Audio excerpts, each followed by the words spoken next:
আচ্ছা, একটা বিষয় খেয়াল করেছেন? আমরা পরিবার, সমাজ, সমাজ থেকে রাষ্ট্র, আমরা বেসিক্যালি মানুষরে কিভাবে যোগ্য বা কিভাবে সম্মানিত করি, কোন বিবেচনায়?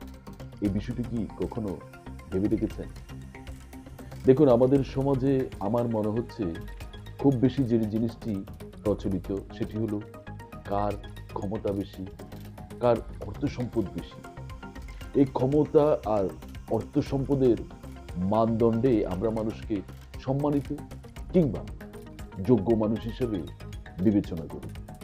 কিন্তু এটি কি যৌক্তিক? দেখুন, যারা প্রকৃত অর্থে মানুষ হিসেবে সৎকর্মশীল, সত্যবাদী, ন্যায়পরায়ণ, সর্বোপরি বিশ্বাসী এবং অন্যের ক্ষতি করা থেকে বিরত থাকে, সেসব লোকগুলোকে আমরা বোকা বলি, সহজ সরল বলে উপেক্ষা করি।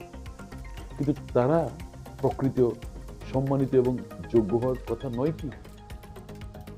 এই অবস্থায় যদি চলতে থাকে তাহলে সমাজে কারা প্রতিষ্ঠিত হবে বা কিসের প্রতিযোগিতা হবে?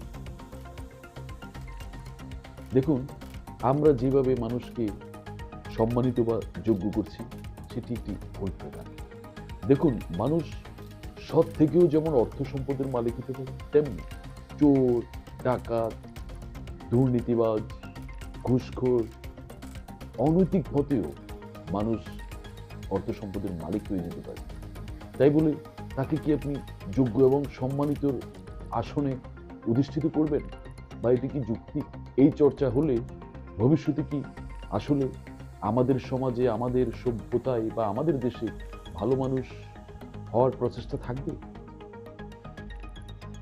একবার ভেবে দেখুন, এবং ভেবে দেখে যদি আপনিও শুধুমাত্র ক্ষমতা থাকলে, অর্থ সম্পদ থাকলে সম্মান করে নিজে বেরিয়ে আসেন এবং পরবর্তী প্রজন্মকেও সত্য শেখান যে কারা আসলে সম্মানিত, কাদেরকে সম্মান করা উচিত।